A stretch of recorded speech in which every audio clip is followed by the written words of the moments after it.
Assalamualaikum warahmatullahi wabarakatuh.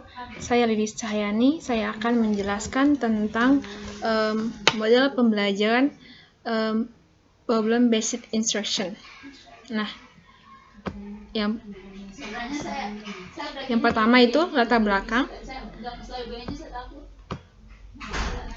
Nah, mata pelajaran kimia banyak berisi konsep-konsep yang cukup sulit dipahami siswa karena menyangkut reaksi-reaksi kimia dan hitungan serta konsep-konsep yang bersifat abstrak sehingga menyulitkan siswa dalam memahami mata pelajaran ini. Sehingga hasil belajar yang diperoleh itu belum memuaskan. Nah, dari masalah tersebut, guru dituntut untuk lebih kreatif dalam memilih model pembelajaran.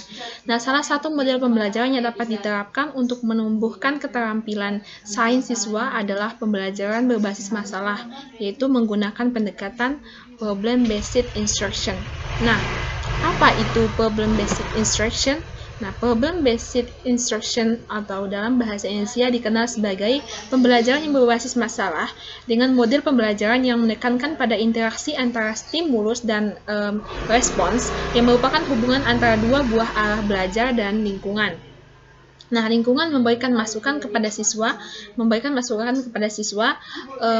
berupa masalah, sedangkan sistem saraf otak berfungsi untuk menafsirkan dan memasukkan secara efektif sehingga masalah yang dihadapi dapat diselidiki, dinilai, dianalisis, dan dicari pemecahannya dengan baik.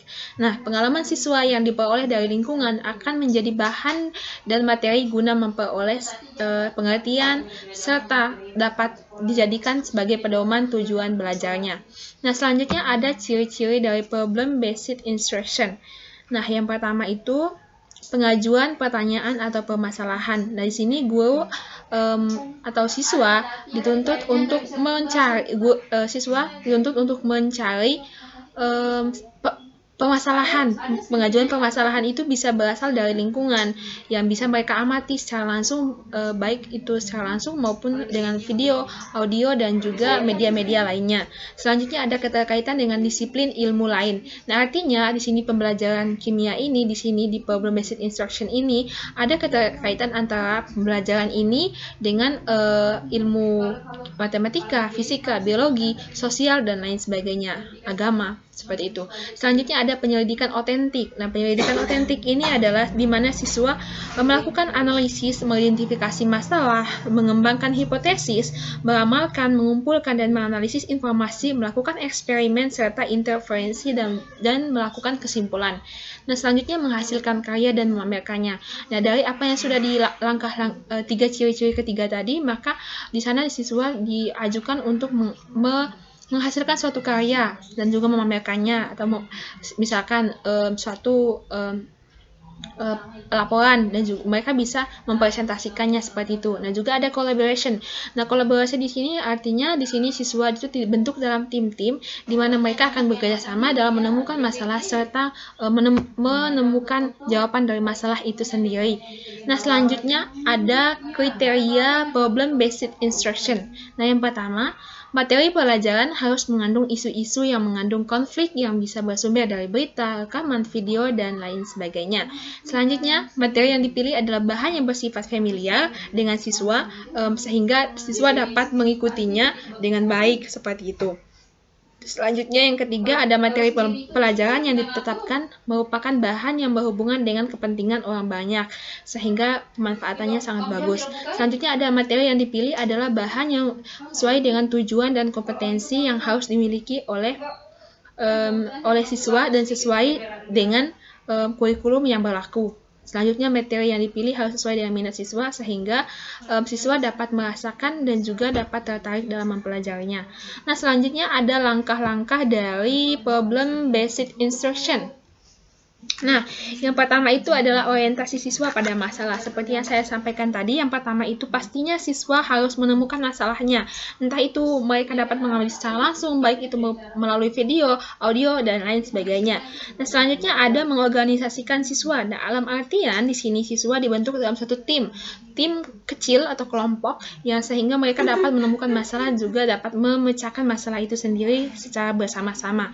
Selanjutnya membimbing pengalaman individual dan dalam individual atau kelompok. Nah, dari pengalaman-pengalaman yang diperoleh yang ada dalam tim-tim tersebut dapat dibimbing, dapat dijadikan suatu mereka bisa menganalisis masalah dari sana. Selanjutnya ada mengembangkan dan menyajikan hasil karya. Nah, dari ketiga langkah yang sudah lewati tadi, di sini siswa diajukan untuk mengembangkan atau menyajikan hasil karya mereka.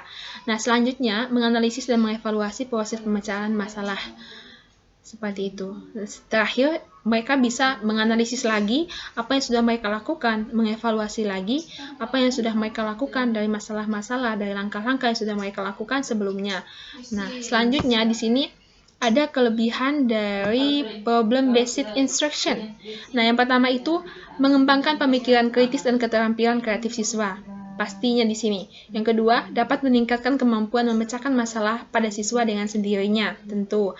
Lalu meningkatkan motivasi siswa dalam belajar, membantu siswa belajar untuk mentransfer pengetahuan dengan situasi yang serba baru, artinya mereka dapat mentransfer dengan teman-teman lainnya. Yang kelima, dapat mendorong siswa mempunyai inisiatif untuk belajar secara mandiri.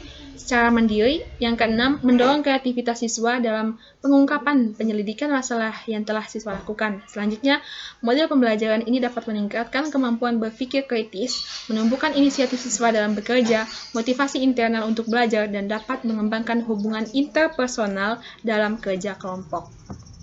Nah, selanjutnya ada kelemahan dari problem-based instruction.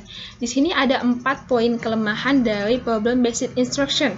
Nah, yang pertama itu adalah untuk siswa yang malas, tujuan dari metode tersebut tidak dapat dicapai, tentunya. Lalu, membutuhkan banyak waktu dan dana. Lalu, tidak semua mata pelajaran dapat diterapkan dengan metode ini. Lalu, jika kegiatan belajar tidak dikontrol dan dikendalikan oleh guru, pembelajaran dapat membawa risiko yang merugikan. Nah, selanjutnya penutup, yaitu dengan demikian dapat kita simpulkan bahwa model pembelajaran basic instruction atau pembelajaran berbasis masalah dengan menghadirkan masalah dari kehidupan nyata sebagai suatu konteks bagi siswa untuk belajar tentang cara berpikir kritis dan berkemampuan untuk memecahkan masalah tersebut, serta untuk memperoleh pengetahuan dan konsep esensial dari pelajarannya. Oke, mungkin itu saja yang dapat saya sampaikan. Kurang dan lebihnya mohon maaf. Saya Lilis Cahyani mengucapkan terima kasih. Wassalamualaikum warahmatullahi wabarakatuh.